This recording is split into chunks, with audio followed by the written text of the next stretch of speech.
Good evening, all. Neurodiversity Celebration Awareness Week.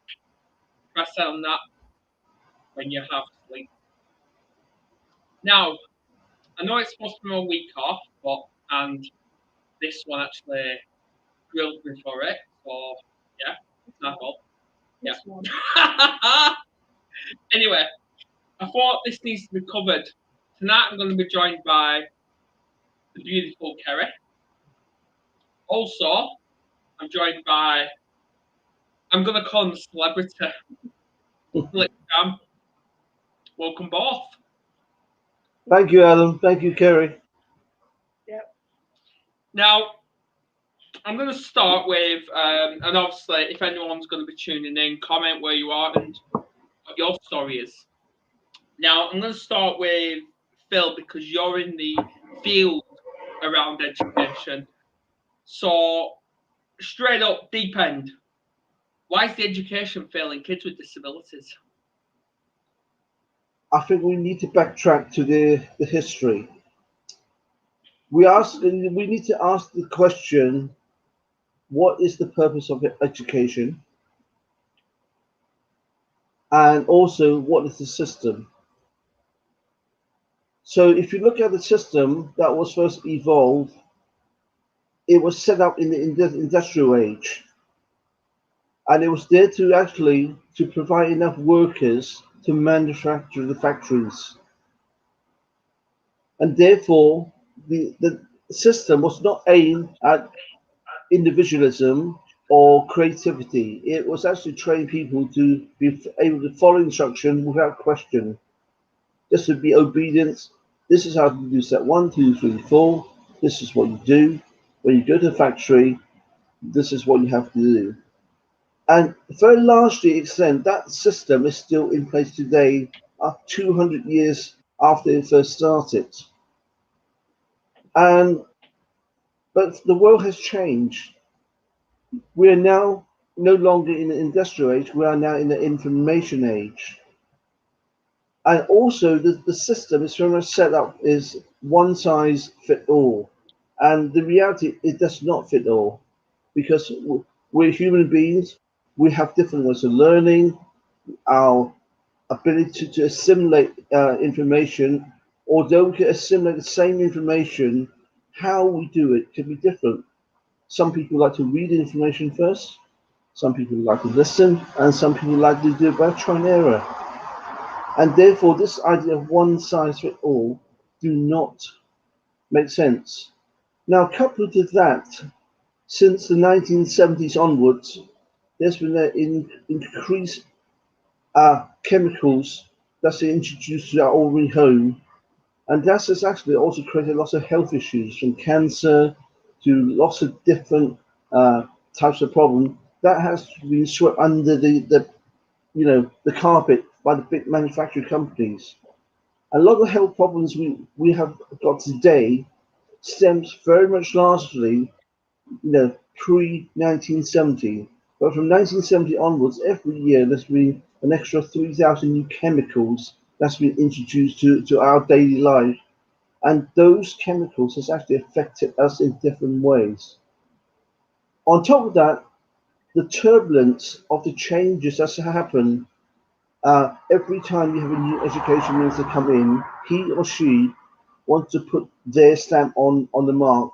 And often they will change things for the sake of changing to say, this is my baby. And sometimes by doing that, they actually disrupt the whole system. Now, back in a long time ago, when Sir Keith Joseph under Mrs. Thatcher government started to change things, the ideas was actually excellent. There was changes needed to be done. But the problem was when Sir Keith Joseph was implementing the change, something that should have taken 5 to 10 years or more to implement, he wanted to do that in under 1 year. And therefore the logistic was just basically impossible. And that causes so much stress and problem, and actually it created more problem than it solved. And since then, there's lots of underfunding in some areas. The training system of teachers is very different, or actually is quite inadequate.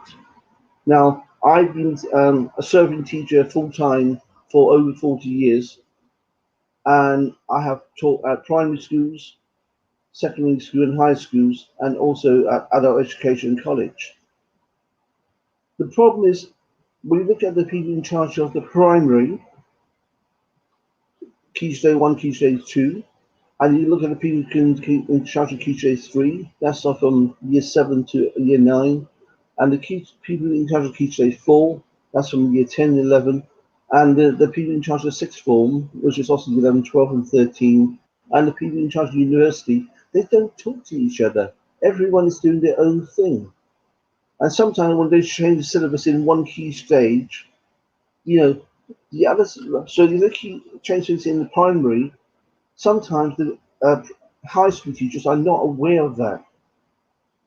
And so therefore, when the kids come from primary school to high school, there are things that's missing, the skills that's missing, and without addressing those problems quickly, it automatically create extra problems in the system.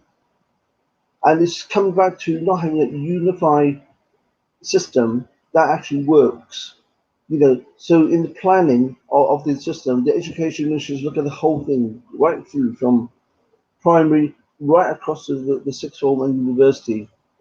But the problem comes, there's never been one minister, apart from one, Estelle Morris, who have any experience in education.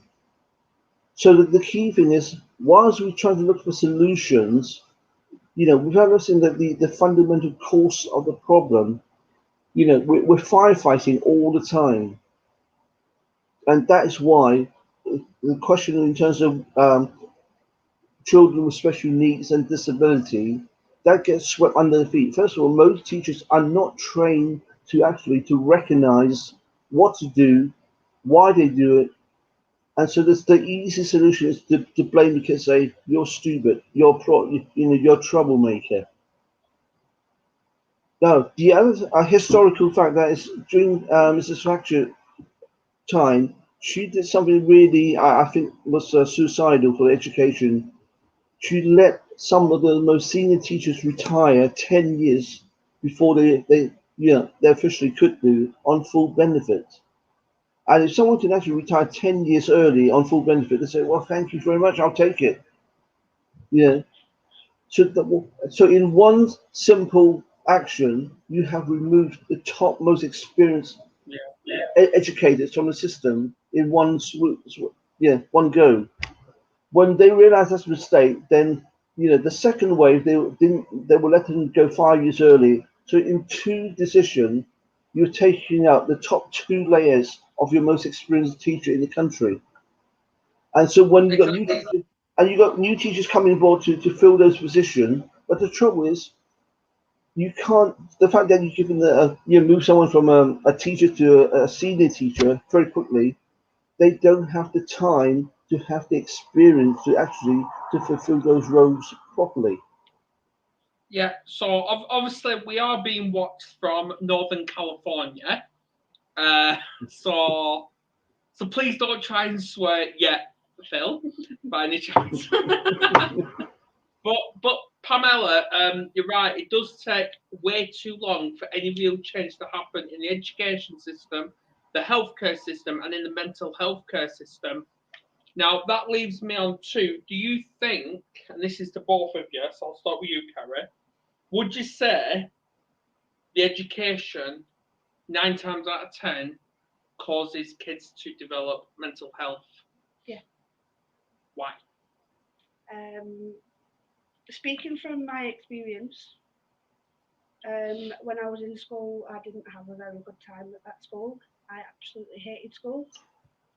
The teachers basically, because I wasn't getting it as fast as the rest of the class, I was basically singled out. And obviously now we know that that would be discrimination, public humiliation. But obviously back then we didn't know. And ever since then I was too afraid to say that wasn't getting it. So yeah, that affected me personally, and obviously on my education, and I ended up failing maths. Yeah. because of my teacher that called himself Mr. Priceless. I don't know what's priceless because he didn't make maths priceless to me. Would you like to add to that, Phil? No, absolutely. I sometimes in my experience as a teacher, I'm shocked by what some of my colleagues are saying. Now, partly that's not their fault because they have been brought out in a certain culture, and that was as normal. And also, what's as bullying, and we know in those old days, it didn't seem as bullying at all. It just seemed normal. But also, we recognise those today now. That was not normal at all. There was bullying going on, and some of the way that teachers were speaking to the students was actually inappropriate because they were not really helping their ego and their self-esteem. It was actually very damaging.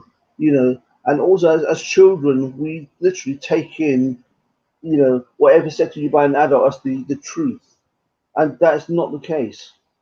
you know, and I've proven that in my workshops. A lot of people who say I can't do maths, in a very short space, doing the techniques I've shown them, that they can actually do it, but not in the so-called normal way. In fact, some of the normal way of doing things are actually very inefficient. And this is coming back, and I see very brilliant students are doing things their way, and they're getting the result very quickly. But under the normal system, they will say, "No, you cannot do that. You've got to do it this way." And and that's obviously come to the following discussion we've been having about Lucas with his methods. Because obviously, like you say, like the SGT method, we never got taught it in school. I didn't know what it was. No, even I didn't know what it was. Ooh. And I bet you were the same, though, when you was going through school, which was God knows how long. Well, Adam and Kerry, I have run mathematics workshops for hundreds of teachers, and probably 99.99% of the methods I taught have shown them on workshop. 99.99% of the teachers have never seen them before. Exactly. And these are some of the teachers have been teaching for anything from 10 to 30 years plus. Yeah.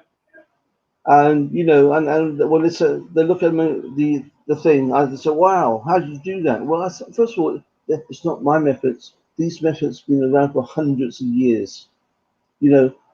My story. I was bottom at school in every subject, including maths. I got sick and tired, so I actually done the research and discovered all these wonderful methods been around for hundreds of years. And all I did is I discovered them, I practiced them, and I shared them. And over time, people think I'm this super incredibly intelligent person.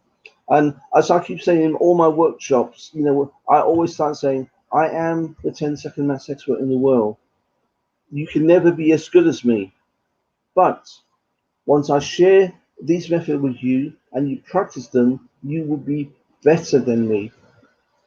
My job as a teacher is not for me to actually show how brilliant I am to my students. I want my students to be better than me. I want to empower them with the skills, And if I am just better than my students, then this is just pure ego.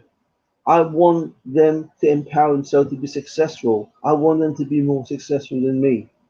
And as my job, if I have a bad lesson, what that means is I didn't get through to my students. The fault is mine as a professional because I didn't find a way to communicate with them. So it's not they had a bad lesson, I had a bad lesson because I didn't think through the different possible ways to actually explain to my students. I do not have one single method only to teach mathematics in any topics. One of the things that I learned very early in my teaching career, I realized I have to find more than one way to actually explain things to different people. And so I initially, after about my first 3 years of teaching, I made a goal for myself. I would try to find at least 3 or more new ways to teach. Oh, sorry, not new ways, 3 or 4 or more different ways to teach that same topic. Yeah, because obviously, like you said to us, you can come up with 18 different ways to solve one equation. If we had more teachers like you, Phil, maybe a lot more of us would have done well in school. Well, no, let's just put a simple analogy. Let's say you want to go from your town to a different town. If there's a roadblock accident, but you've got the sat nav, or that a different way to get to that town, you wouldn't sit there in the traffic and wait for the accident to clear. You would then go by a different route. So what's wrong with that? Okay, so rather than take you an hour to get from A to B, it's going to take you an hour and 20 minutes. So what? You got to your destination, but also you're using the initiative to actually change to the circumstances. You see, at the moment, in the next 10 years, the jobs that hasn't been created yet will be normal in 10 years' time. Look at the jobs we have today. A lot of jobs we see today in the last 5 years, they were non-existent 10, 15 years ago. Yeah. So we need to teach our pupils how to think, how to solve problems. You see, the content, it's not important. As important is learning how to think, solve problem, and then you could do your research, because you could do your research now. It's so much easier now with technology. In my days, we had no internet. You have to rely on newspapers, journals, library, and sometimes you got to walk to library for miles if you don't have transport. Yeah, but nowadays with all technology, you can. Me and Andy did a training course when we first ever got together. We're talking 12 years ago now. And one of the things the speaker was saying to us was jobs that we're training for then didn't exist then, but obviously will exist in 10 years' time. So those jobs now do exist. So obviously now kids need training for future jobs that don't exist yet. Yeah, but the skill that they're learning in school or that we have been teaching in school to them for the last 50 years, was still only applied to jobs in the 1900s. So in terms of the system, it hasn't changed. Now, we look at a country like Singapore. Quite a number of years ago, when they have this pizza test that all countries do the same test to compare the standard.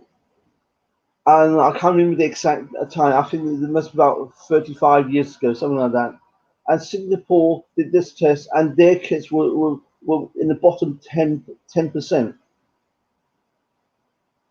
And the bravery of the government said, hang on, we are in the bottom 10% of the world. This won't do. So they took a very brave decision to change the whole of the education system. And within, I think, about 7 years, they were in the top 7 in the world. And that takes a bravery. It takes someone at the leadership with vision and not ego. Because when I look at every education minister that comes into this job, there's an ego that goes with it, not for the good of the education in this country, but it's what makes them look good. What does make this education minister look good? See, I remember that because I'll say, taking Lucas for example. This was when he was in his last school. There was a little maths challenge going around, and it was whole of Blackburn with Darwin schools. So you're talking about 24 schools, and he actually took part. He came 15th in the top 15 in the whole of Blackburn with Darwin because of this maths. And at that point, he was only in year 2. Well, let me share a story. A friend of mine who actually runs a Saturday school in the east part of London. One of his one of the parents who took his son to that school. That pupil was in the bottom set in every year he's been in. Now he only goes, so obviously he was going to the Saturday school once a week for about 2 hours, and then when he got to year 9, he was still in the bottom set. And when you look at his report, and it's basically saying rubbish, rubbish, rubbish, rubbish, rubbish, rubbish, you know. But my friend who actually was running the school said, right, ignore the teacher's comment. Just carry on doing the way we show you in the Saturday school. And what happened is then the parents decide, with obviously talking to my friend, enter him for GCSE in the summer of when he was year 9. And obviously they did it privately, so they didn't tell the school about it.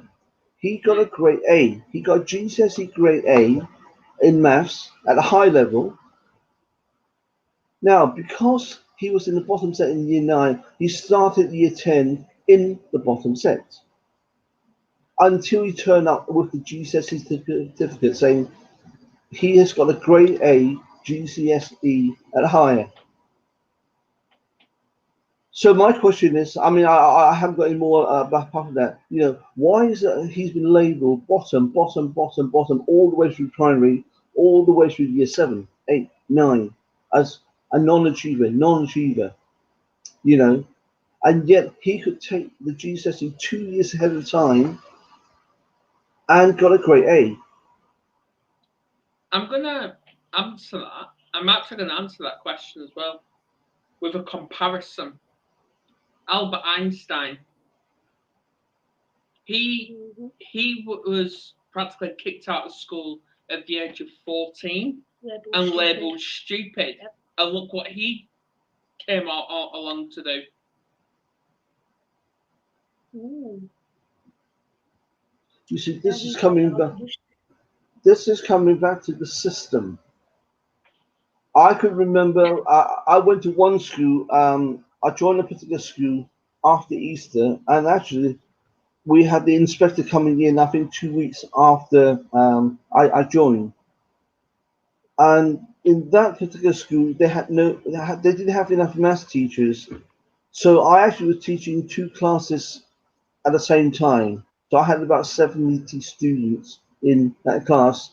So therefore, between Easter and the summer, there's only a short period of time before the normal GCSE exam. So therefore, I was given a total free hand of how to teach. I was teaching roughly about 5 to 7 topics per lesson, and each of those topics were normally taken anywhere from 3 to 5 lessons. And then obviously, in that particular inspection, I also did my lesson, and I covered about 7 different topics in the 1 hour. That would typically have taken probably 15, 16, 17 lessons. Now, the inspector then afterwards said, I would like to speak to you. I don't normally have to give you a feedback. Obviously, he would give the head teacher feedback, but he just felt that it was very important to give me a feedback. He said, he's been teaching for over 20, 25, 27 years, and he said, I have never, ever seen techniques like this. You cover 7 different topics that take 15 weeks or more to cover. All the kids understood everything in that 1 hour. But according to my tick sheet, I can't give you the top grade. I can only give you the second top grade because it's not in the tick box system. There you go. And that actually goes on to this comment from Pamela. Even without mental health issues, we all learn differently, and what works well for one may not make sense for another. I agree. It's a simple analogy. We've got people who are left-handed. If you give a left-handed person a right-handed tool, he or she is not going to be able to use that tool efficiently. That's me. Yeah, and vice versa. And in education, the people in charge up the top, very top, they don't seem to understand simple practicality. And therefore they make a rule say this is the rule where you must deliver the curriculum. And if you don't do that, you deem as a bad teacher. There was also a period of time every teacher had to start with a learning objective. And if you don't put the learning objective to start the lesson, automatically you are downgraded. As if someone's inspecting your lesson, they will downgrade it. You see, my argument is for a subject like mathematics. Sometimes you don't want to tell your students what you're teaching. You want them to discover it. And you see, when you learn to discover it and think for yourself, that is a much more powerful educational learning than someone say, here's step 1, 2, 3, 4, 5, you do it, shut up, that's it. Yeah, exactly. Yeah, I mean, when I were at school, it was learning objective at the start of the lesson. And at the end of the lesson, we'd revisit the learning objective and see whether we'd actually done it.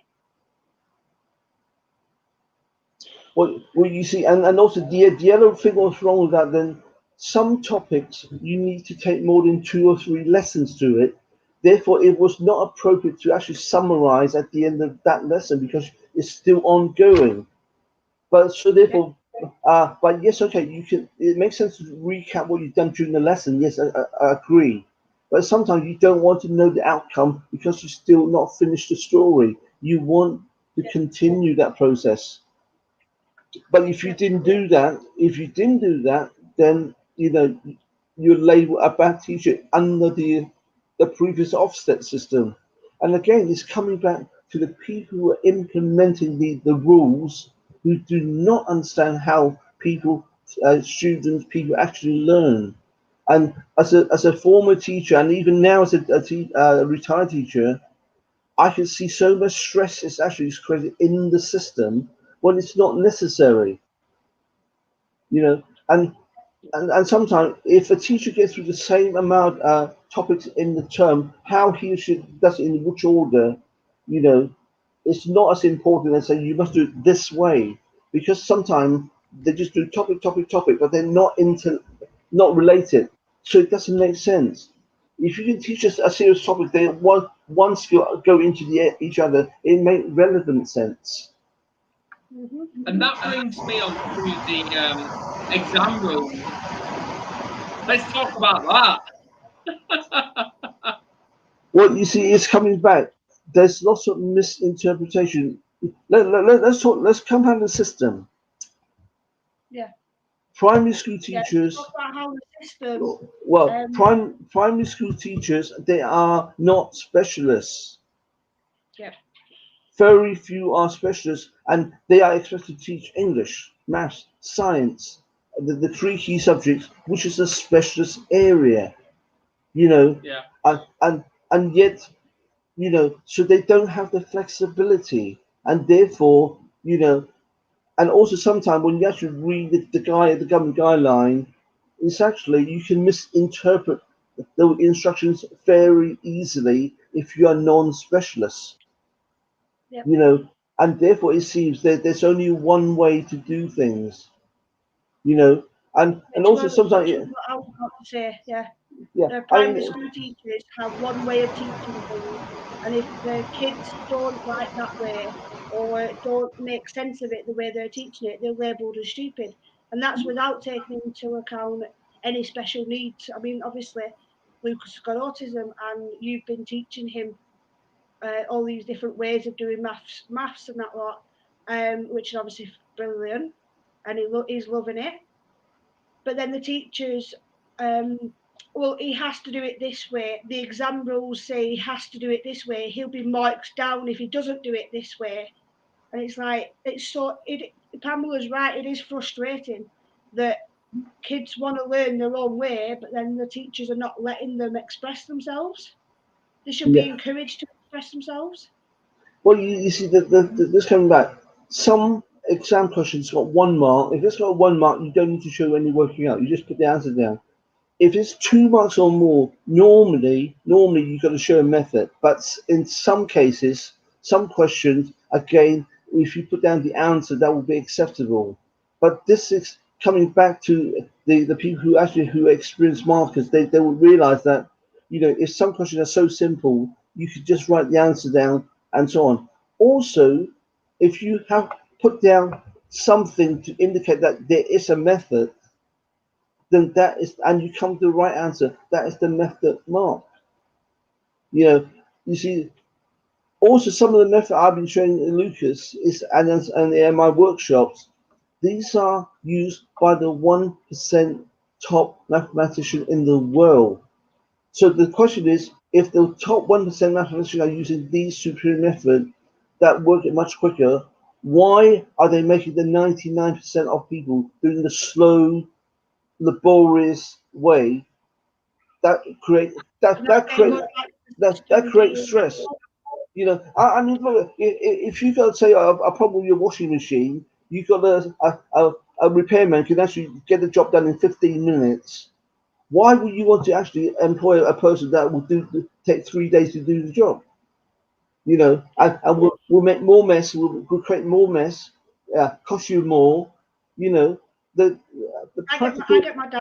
He's a whiz with washing machines. He can get the job done in a day. Yeah. So you see, we always talk about use your common sense, but actually, the system are not allowed to use that common sense, and you actually now been penalized. Sometimes you start using the common sense. You know, you start being labeled as a troublemaker. You know, or you don't know what you're talking about. But if you actually read the exam rules about the methods, people who are not specialists will misinterpret so easily. Yes. Yep. They will. So, Pamela, what is like, because the UK education's falling apart left, right, and centre. What is it like in California? I'd love to know what the American education system's like. Hey, maybe speaking of your dad, he's maybe watching right now. Who knows? I'm sure he'll let me know I'm falling off there. But yeah, absolutely, Pamela. Right, it has to be frustrating for the teachers as well, and not really their fault as much as the whole system. Well, the other issue with anyone got disabilities or special needs is the continuity, and because I can't speak for any country but UK over the last 20 years, there are shortage of staff and changes. So special need kids, they need to have someone constant with them, but you have to keep changing teachers and so on. That for some of the kids are actually so confusing. Yeah, that's one of the problems we had with Lucas and Tegan at their last school.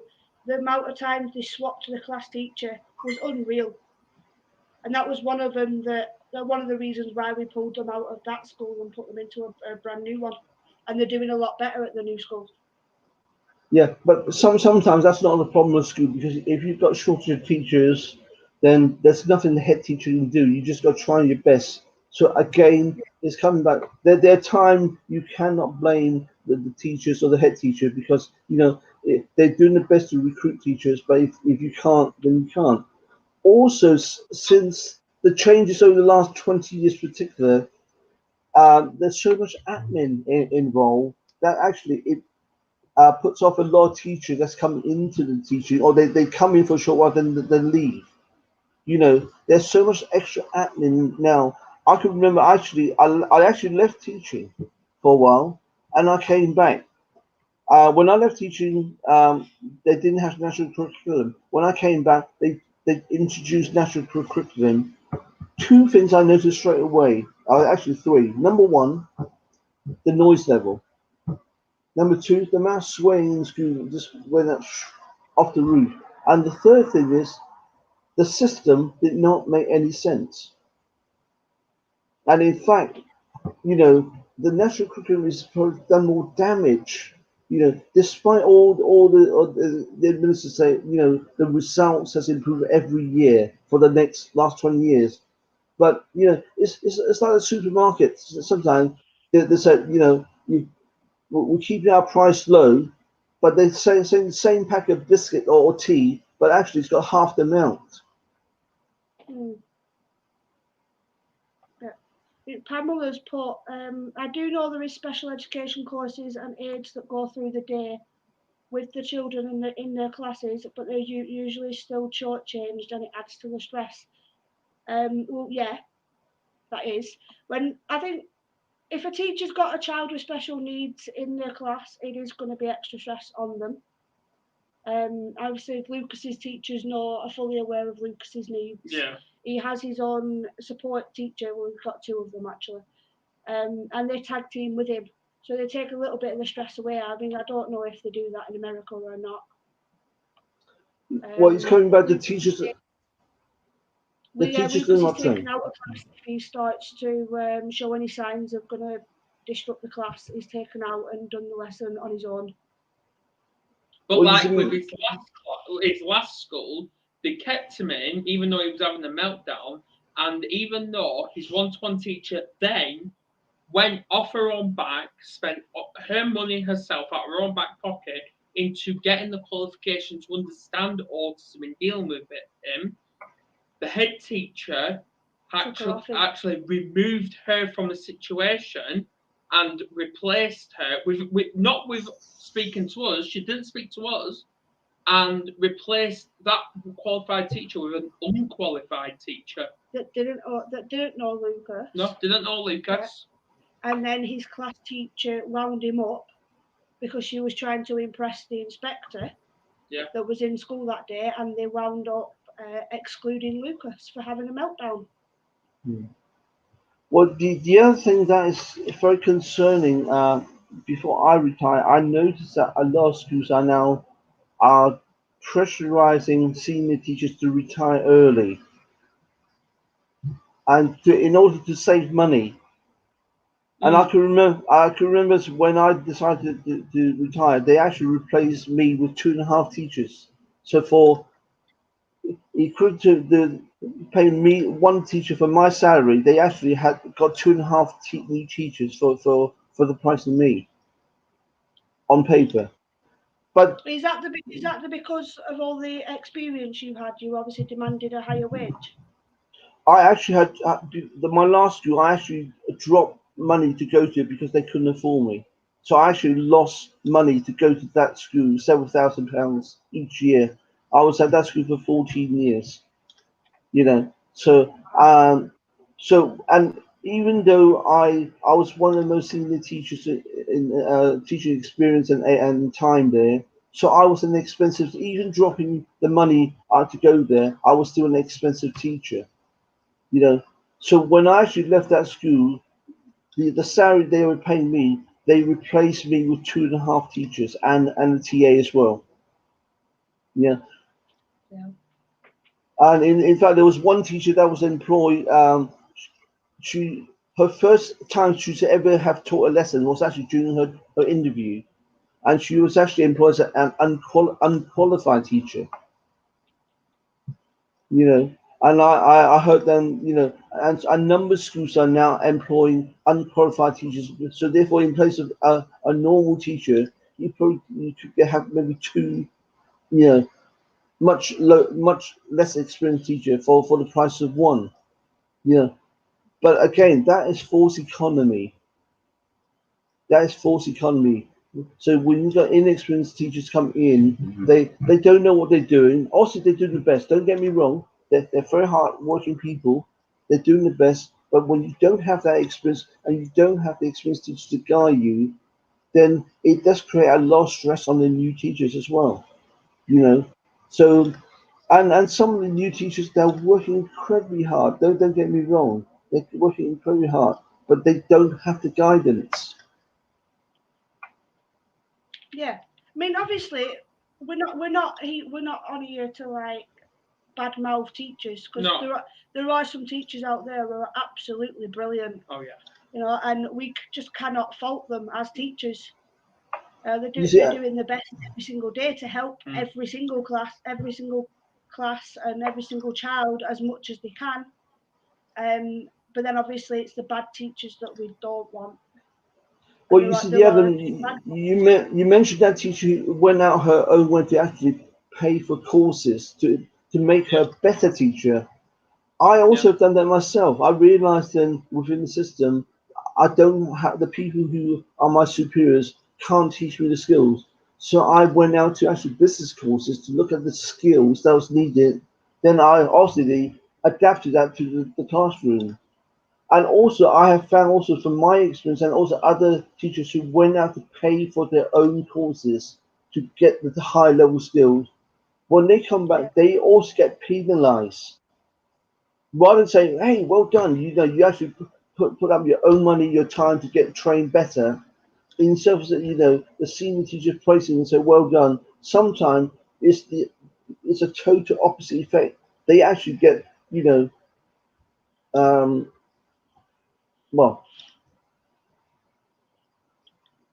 for I'll say I'll use the word bully. Yeah, they get bullied, so they know it's not appreciated. Yeah, I mean, supposedly now, I mean, a lot more teachers are getting the training, are getting extra training, and there's always teacher training days going on all the time. What exactly are training I are was they going to doing? ask that. No, because they just don't seem to be getting any better. Well, you see, it's if the trainer don't know is not trained in the appropriate way. It doesn't matter how much extra training you give those teachers, and Yeah, you're learning from trainers who actually don't know what they're doing. And it's like when I used to be examiner for a newly qualified teacher and GTP teachers. When they are teacher training, this is done by university. They have a course, and when I look at the content of the training manual, it's tick boxes, it's ticking boxes. It's not teaching how, understanding about the psychology of teaching. How do people actually learn? It's about this is how you structure a lesson on paper that looks great, you know, and here's how you tick the boxes, you know. And a lot of the university trainers of teachers, they haven't actually been in the classroom for 20, 30, or 40 years, and they haven't actually taught class for a long, long time. I could remember there was one inspector, county inspector. She's been a teacher for 7 years, and then she just went from an ordinary teacher for 7 years and straight into a county inspector. And you said, where to say she had no experience? And when she went to a school I was at, actually before I went there, she was asked, look, can you give a demonstration how to teach maths to a top set, a year 8 set 1? She was totally she couldn't control the kids at all. And this is a county inspector dictating how the teachers in that county should be teaching maths. And she didn't have the experience. And she had the top set, year 8 top set, who are nice kids. But because she actually was doing it in such a way that really wound them up, she lost control. You know, um, I could remember when I came in, she was saying, "Well, this is the way you should teach maths." At that time, I already had over 30 years of teaching experience, and she only had 7 or 8 year teaching experience. And she was telling me how to do things, which I know from my experience didn't work. There you go. So it's it goes back to it is the education system that needs to be changed. It And is the because obviously system. the wrong people are in charge, it's just not going to happen. I mean, currently it's that Gavin Williamson, is it? Yep. It doesn't seem like he's the right person. Well, But who? there's been no person. You see, the only education minister ever in this country had any education is Estelle Morris, and she resigned on the basis that she didn't felt that she had enough teaching experience to actually do the job as an education minister. You know, and fair due to her, she was honest enough to realize she didn't have the experience. Most of the people who come into So the really, education Most of the people what? coming to the education minister, that's a stepping stone to a high office. Yeah. So they're not there for the purpose to make education great. They're there for their own political career. They come into that education minister for career so they can move to a high office for their a better pay. So they're not there for education. this is why my friend. Why don't you go for it then? You become minister. Yeah, and Really, my friend. what the education minister needs to have is obviously somebody that's got years of teaching experience behind them. Philip. Yeah, exactly, Philip. No. The thing is. The thing, what you, my friend Professor Chris Imafidon has said something that's really important. The best thing for the British education is not to have a British minister. That's because you need someone to be staying in the same job for time to really know the job. And if you have a new minister every a few years and the system is chopping and changing, you know, and it's got to be non-political. You know, a lot of time things are done in a political thing and not for the welfare of the students. You know, so one of the best things, you need someone who's actually are not affiliated by any political party. They're there for the sake of the education. You know, so therefore you do not want an education minister. You know, because like anything, to do a job well, you know, if you're a mechanic, you know, if you start changing your job every a few months, you're not going to be a skilled mechanic. You know, it doesn't matter in any job you're doing. You need to stay in that job for a while. You have the experience. Then, through your experience, you know what to change, what not to change, when to change it at the right time, and how much to change that. Mm. Yeah. And with the government changing hands every 4 years. And therefore, you don't waste resources. It's like the exam system went from a star, A, B, C, D, E, F, G grade. Now it's gone to a number system, 1 to 9. Now, why? Why do you need to do that? And first of all, it means then you've got to change the textbooks now. So someone is making a lot of money changing the textbooks, going from A grade to the number system. You know, and that administration system costs a lot of extra money for nothing. So we could have left it at the A star to G. Employees around the country was happy with that. Parents are happy with that. Why do you change it? It's because someone in education said, "Hey, I am the new minister. This is my baby." It's not F anymore. Oh well. Yeah. So you see, even now, employees are confused with the number system. We are changing the system. That was I don't even know what the number system is. Well, you see, a 9 is A star. Yeah, and you work it backward. You know, but the trouble is, it's coming back to the people that come into the education office. They're there for political reason, not for the welfare of the kids or the teachers. You know, and it's a stepping stone to a high office. So once they've been in that office, then move on to another office. Yeah, they get higher pay. It's good for their esteem. But this is why I think Professor Chris Imafidon, what he said quite a few years ago, one of the best things is not to have an education minister that do not affiliate to any party. They're there purely to go through. Also, when you have one person in the job, you have the experience, you know what works, what doesn't. When you change things, it's for a reason, an education reason. And also, when you start to have different resources, you utilize the resource for the purpose and not try to use that and it doesn't work and you waste millions of pounds for nothing. Exactly. No, we totally agree. Yeah. So what the education system needs is a group of experienced teachers to all come together and throw all the ideas in the hat and fix the education system. Yeah. And get Philip there. Yeah. And if there is going to be an education minister, he's just there to basically go and see what's going on and report back to the government. He's not actually got a proper job. He's just a go-between the government and the education people. Well, it's coming to the point. Successive education ministers, they have very rarely asked for the opinion of serving teachers. You know, and also when serving teachers say, look, from our experience, this doesn't work, you know, they totally ignore it. Almost every education minister I know have actually ignored the advice or the opinions and the experience of most serving teachers. You know, and they will just introduce a system which they think is okay, and which looks great on paper, but in a practical sense, it doesn't work.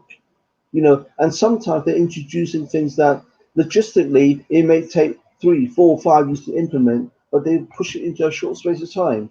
It's like if you're baking a cake, it's take 2 hours to stay in the oven, it takes 2 hours.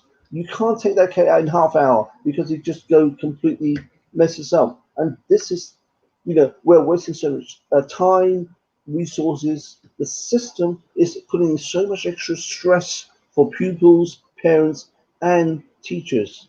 So it's coming back. We could talk about this, what we could do. This, we could do firefight, but until someone can, really get to the root of the problem, to revamp the system, and also one size do not fit all.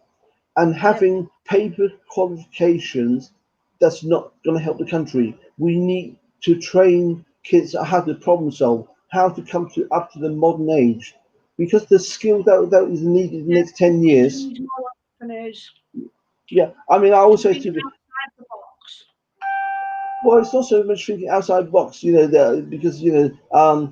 as I say, if you think outside the box, you look at someone who's dead inside the box, Yeah.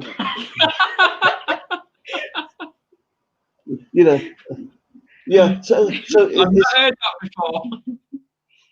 Yeah, well, so you see, we can't think outside the box because the box is what is our limit of thinking. Until someone actually, how do you know what you don't know until someone show it to you or make you aware of that? And this is the problem with all the education minister. They think they know best, but they don't, and they will not listen to actually people who have the practical experience. And they don't even listen to head teachers, and some of the head teachers got so much experience, and we could have actually solved a lot of problem if only the education would say, hey, you guys have got the experience, you know what works, we will listen to you. But they really, really do. Yeah. I mean, people like Gavin Williamson, he didn't listen to the teachers when it came to all this lockdown stuff and reopening schools. So he isn't going to listen to the teachers about anything else. Well, also, this is the lockdown is another issue, but that's a completely different issue. Another conversation. Yeah. But we won't go there tonight. We won't go into that. But it's coming back, and also the thing is for parents now, you cannot trust just leave it to school and hoping the school will solve the problem.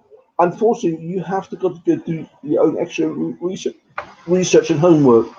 Because we found a brilliant person that can teach Lucas and Tegan some extra tricks and help them with their maths to make them better than their teachers. And on that note, I'm going to end this podcast. Please, for anyone that's going to watch this on replay, put in the comments what you think should happen to education. Who knows? But on that note, thanks, Kerry. Thanks, Phil. You're welcome. Thank you very much. Please don't be a stranger, either of you. I'm back on next month. I think so. For autism? Yes, 5th of April. Yeah. But on that note, I'm going to end this podcast now. Please share. Thank you.